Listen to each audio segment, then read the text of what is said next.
Good morning to all of you. My name is Shivantika and today I am going to teach you how to make a healthy herbal tea.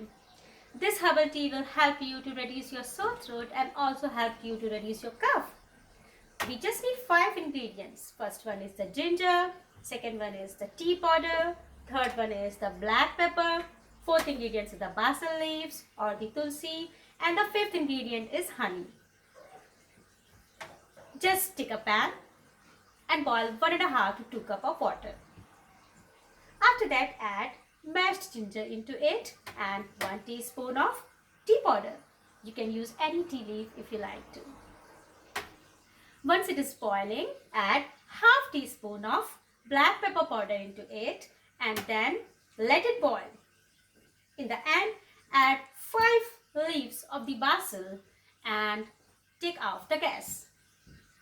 Strain it in a cup and add 1 teaspoon of honey to make the ingredients little sweet and soft, and stir it with a teaspoon like this.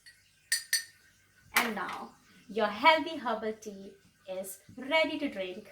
Enjoy this drink, stay healthy, stay fit. See you next time. Bye bye.